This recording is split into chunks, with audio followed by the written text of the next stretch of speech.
Yan, pag-usapan po natin yan. Yung paano ba talaga ang hatian ng mana. Punta muna tayo sa mga simpleng manahan ng properties. Ano po? Ngayon, sa titulo ng lupa, halimbawa ang parents ay pareho nang nawala, pareho nang namatay.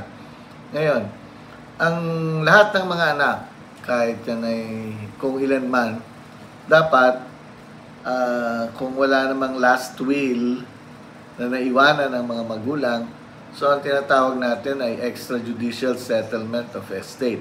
Paghahatian yan ng mga anak at ang hati dyan ay dapat equal. Pare-pareho. Tatlong mga anak, tigwa 1/3 sa property na mamanahin. Sa lupa, bahay, at kung ano man, dapat ay kung tatlo nga, tigwa 1/3 sila. Equal po yon.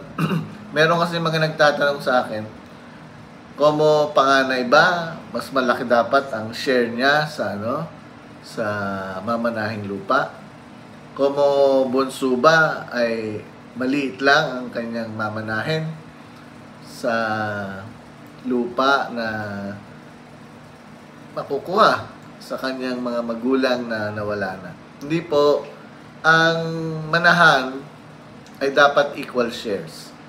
Namatay ang mga magulang, lahat ng mga anak, pare-pareho dapat ang shares nila sa mamanahing property. Hindi po como panganay, mas marami, o kaya naman como bunso, mas marami. Hindi po yun gano'n. Okay. Ngayon, kung halimbawa naman, pangalawa, kung halimbawa ang nasa title ay mag-asawa, nawala ng isa, let's say ang husband nawala, so ang natitira yung wife, tsaka meron siyang let's say 2 anak. Ngayon, yung kalahati talaga nun, yun sa wife, kasi conjugal pag-aari ng mag-asawa. Pero yung kalahati ay sa husband na namatay. Yung kalahating yun ay tinatawag na estate na ng husband. Yung kalahati na yan ay mamanahin naman ng asawa, surviving spouse, at nung 2 anak. So, kung 3 sila, yung estate ng husband na namatay ay divided by 3 rin sila. Pare-pareho. Equal shares yon. Okay, sana po maliwanag yan. Namatay na yung asawa, may surviving spouse, yung estate nung namatay ng asawa ay mamanahin ng asawa at let's say nga 2 mga anak. So, divided by 3 sila doon. Ibig sabihin yan, may karapatan na yung 2 anak doon sa entirety ng lupa. 1/2 talaga sa misis yun o sa surviving spouse. At yung 1/2, hati-hati silang 3 ng kanilang mother, yung 2 anak. So, hindi yan pwedeng ibenta ng mother yung buong property ng hindi nakapirma ang 2 anak. Okay. So, maliwanag po sana yan. Ngayon, kung halimbawa naman, pangatlong sitwasyon, halimbawa ang father at mother ay nawala na, ngayon, ang natira ay 2 anak, pero ang father ay merong illegitimate child, o yung tinatawag nating anak sa labas, na hindi, kasi anak sa labas, hindi siya parte ng family ng yumaong husband. Ngayon, paano ba hatiin? May share ba yung illegitimate child? Meron po siyang share doon sa, halimbawa yung ang namatay ay yung father, yung share niya, kasi nga hati sila ng misis niya dyan conjugal property, it's part of, tinatawag natin sa batas na the property is part of the absolute community of the husband and wife. Yung kalahati niyan, ay sa misis talaga. Buhay pa siya. Yung kalahati niyan, yun yung estate ng yumaong husband. Doon sa kalahati na yun, may share ang mother, may share ang dalawang legitimate child, tunay ng anak nila, at may share din ang illegitimate child. Pero ang share ng illegitimate child ay kalahati lamang ng share ng isang legitimate child. For example, ang share ng legitimate child sa property ay 500,000 worth, yung worth of yung value ng property. Ang sa illegitimate child ay 250,000. Kalahati ng share ng legitimate child. Okay, so yan. Sana po ay maliwanag tayo dyan. Okay, pang-apat na sitwasyon, kung halimbawa naman, ang isang individual, single, male or female, ngayon ay dahil masipag, nag-i-Italy, nag-a-abroad, nasa Saudi Arabia, nakaatika ng mga properties niya rito, single siya. Ngayon, sino naman po ang magmamana? Unfortunately, hindi siya pinalad at nasawi ang kanyang buhay. So, ngayon, sino po ang magmamana niyan? Kung halimbawa, buhay pa ang mga parents, automatic sa parents yon. Yung properties ng namatay na anak, na single, walang anak, automatic, ang tagapagmana niya, compulsory heirs niya, ay yung parents niya. O, edi syempre, hati na lang yung parents niya doon sa properties na naiwanan ng isang anak na na single, walang asawa, wala ring anak. Kung merong naiwanan na illegitimate child, ano bang rule?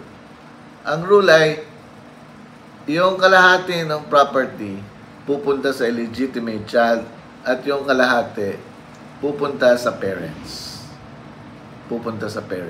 Okay. Okay. So, yan po ang ika-apat na sitwasyon natin. Yun ay kapag single ang isang individual na namatay. Ngayon, kung halimbawa wala ng parents, so, ang magiging tagapagmana niya ay yung kanyang mga siblings o yung kanyang mga kapatid na dapat ay hati-hati rin sa equal din ang sharing sa mamanahin nilang property galing sa namatay nilang kapatid. Equal dapat yan. Okay. Ngayon, may mga sitwasyon naman. Halimbawa,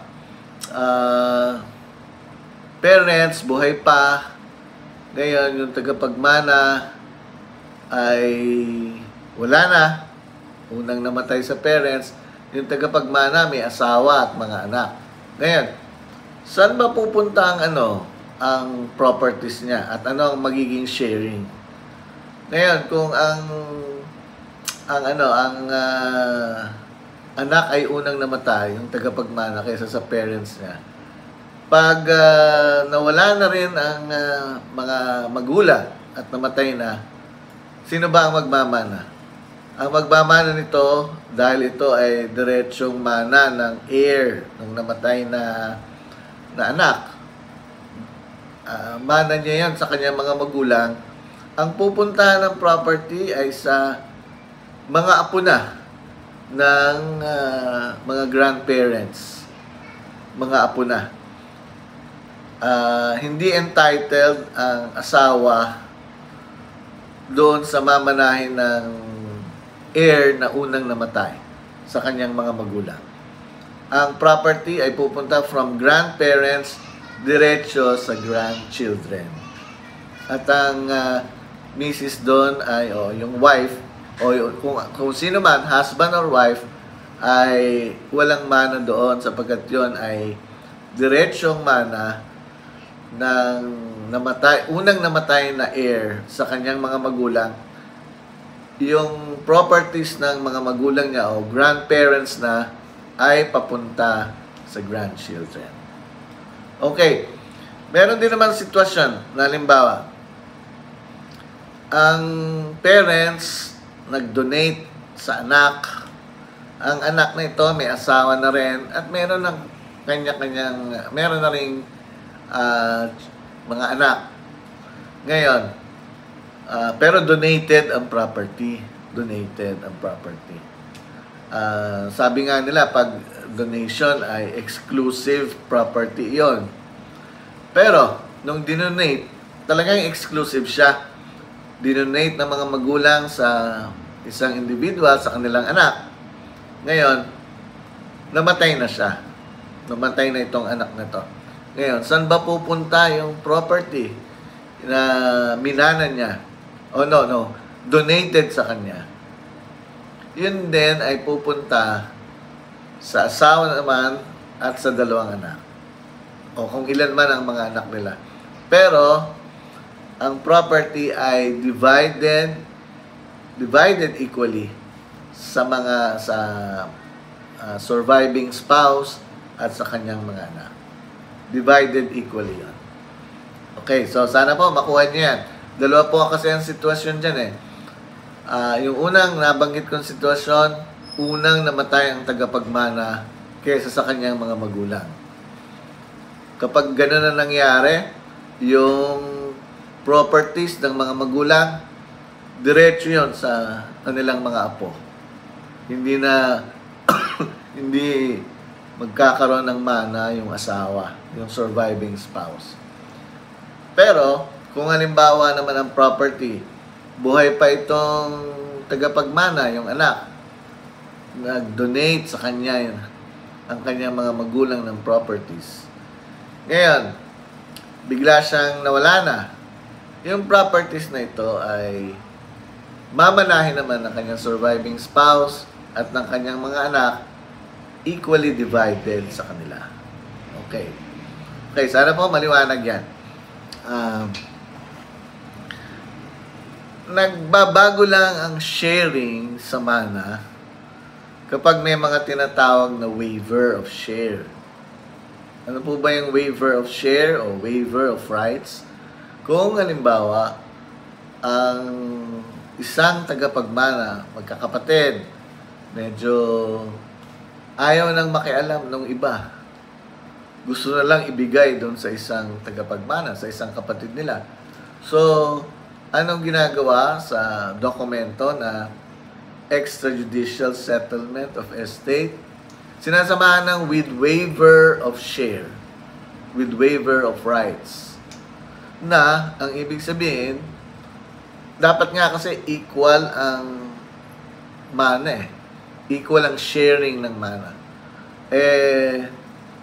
Maaaring may mga dahilan, maaaring nakakariwasan sa buhay o hindi na interesado sa property dahil nasa abroad na, gusto na lang nilang ibigay doon sa sibling o kapatid na nandito sa Philippines. So, sinasabi nila, i-waive ko na yung right ko dyan. I-waive ko na. Yun. Doon, kapag may waiver of share or waiver of rights, yung properties ngayon ay hindi na magiging equal sapagkat nag-give up naman yung isang tagapagmana or several heirs in favor of a sibling or a brother or sister or in favor of kahit dalawa o tatlong magkakapatid, yung dalawang nasa abroad, ibinigay na dun sa tatlong magkakapatid. Diyan po, hindi nagkakapareho yung share ng mana. Dahil, merong tinatawag na waiver of share or rights. Okay. So, yan lang po ang ilan sa mga yung talagang paraan ng pagmana ng property, kung anong share talaga ng mana mo. Halimbawa, yun nga, nawala na yung mga mahal natin sa buhay at may mga properties na naiwan, o ayan, mamanahin yan. So, in general, dapat pare-pareho ang mana. Pare-pareho dapat talaga. Yan ay, ulitin ko, kapag walang last will and testament. Yan ay through extrajudicial settlement of estate. Okay. So, sana po ay maliwanag yan. Kahit pa paano, meron kayong nakuha dito sa aking vlog ngayon. At malay nyo, pagdating ng araw ay magamit nyo yung kaunting kaalamang legal na yan kapag you are already in that situation. Okay, so hanggang dito na lamang po. Marami pong salamat sa inyong lahat at magkita-kita tayong muli sa susunod kong vlog. Salamat po.